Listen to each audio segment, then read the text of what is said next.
Hey guys, today we're going to talk about 3 things, and only 3 things, that you need to master in order to become an incredible musician, singer, instrumentalist, to do anything musically. Once you're even just really good at these 3 things, and it's only 3 things, then you can basically play just about any instrument, improvise anytime you want, in any way you want, and express yourself in any way that you want musically. And I didn't realize these 3 things, and I didn't have a way of categorizing them up until very recently. And when I did, it started enabling me to get way better, way faster as a musician.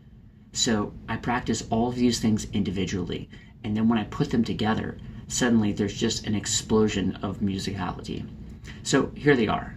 Number 1, and I think it's probably the most important because it's the most overlooked, and that is your inner ear, or your ability to recognize intervals and pitches.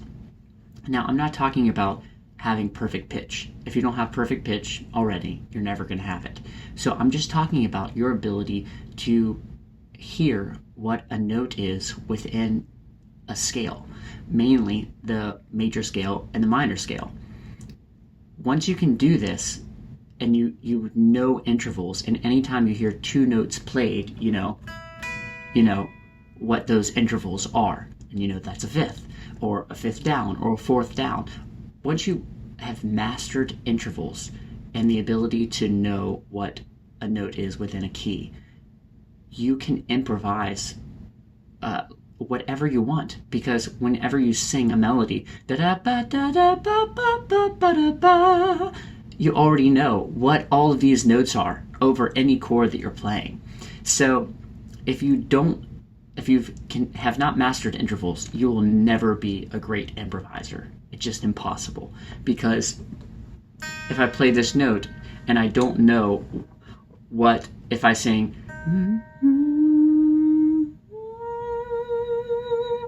okay, so if I know that I want to play da da, well, if I don't know that's a fifth, then how am I going to know where to put my finger to the next note to play the melody that's in my head? So the way to master intervals is to use an app called Functional Ear Trainer, but mainly to just start with do.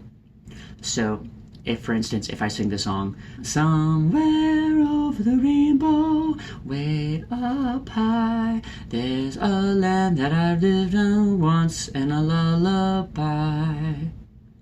I know by is do, right? Why do I know that? Because it feels like home.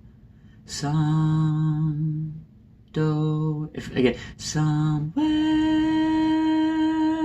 Both those notes feel like do, so I know that they're an octave. Somewhere, once in a lullaby, same note. Because I can hear these notes and the way that they all relate to do, and I can feel do, I know what all the other notes are. So when I sing the melody, once in a lullaby, I go, re, re. I know that's re because it feels like it needs to go to re, do, re, ti, do, di, do. I know that's ti, so re, ti, do, re, mi, do. So you can start hearing what the pitches are, just like a singer does. A singer doesn't need to know what key you're singing in. A singer doesn't ask their band, oh, what key are we in? Unless she's just asking for vocal range purposes, because she knows the intervals. She has memorized all the intervals. So what you have to do, you can already memorize intervals if you can sing. So all you need to start doing is memorizing what those intervals actually are, not just memorizing the intervals, if you know what I mean. The second thing is rhythm. Rhythm is really underrated, I think, for guitar players and in more harmonic instruments like piano. But the thing is that rhythm is incredibly important and should be practiced individually. So I spend a ton of time just playing one note. The last few months, most of my time has been spent playing one note. And that will get us into the third thing that's really important. But the reason is that playing one note is actually really hard to do rhythmically. So let me give you an example of what I mean.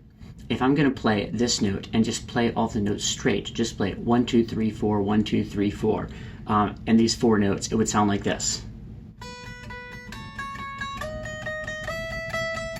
Okay, but now if I play them all and I accent them as every three, and I accent every three, listen to how much more interesting it is.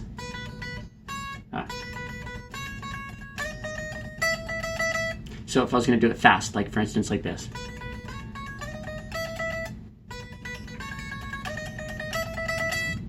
Do you hear how much more interesting that second riff is? It actually sounds like a cool kind of lick that you'd want to play at an actual song versus the first one, because it's just 1, 2, 3, 4, 1, 2, 3, 4, 1, 2, 3, 4, 1, 2, 3, 4, and there's no real particular accents other than just like the one.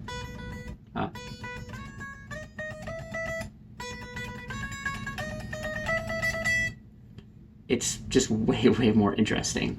So spending a lot of time on rhythm, and I practice some with the guitar, but I've actually started playing just a little drum pad and just starting to learn to accent triplets and paradiddles and doubles and all of those kind of rhythms. It will really help with all of your guitar playing, and you'll just start to understand and feel rhythm in a new way.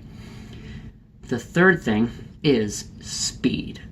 And speed is one of those things that's almost like a four-letter word for guitar players, for some anyway, because they'll say, oh, you've got to play with emotion. Well, the thing is, playing with emotion is great, but if you feel something and you want to emote it, but you don't have the technical ability to play it as fast as you're feeling it, well, then you're just going to have an epic fail, right? So actually learning how to play really fast is essential, because when you play things that aren't even very fast, but maybe just like a medium fast tempo, it will feel much slower, and your body will be able to react much quicker to those even slower rhythms. So I've noticed that now that I'm learning how to play faster, even when I play slow solos, they're just not nearly as difficult as they were before, because I have this ability to speed up if I want to, and just to change strings much faster. And so I'll spend a lot of time just on one string. Just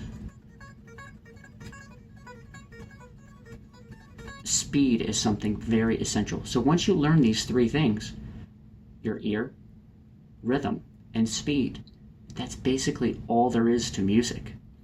So practice all of these things individually and work on them and think about them, and don't just go, I'm going to learn this lick, because that encompasses all of them. It really doesn't. You have to learn them all individually to be able to put them together. Trying to learn too many things at one time, you're just never going to get to any exceptional level at any one of them. I know, because I've tried.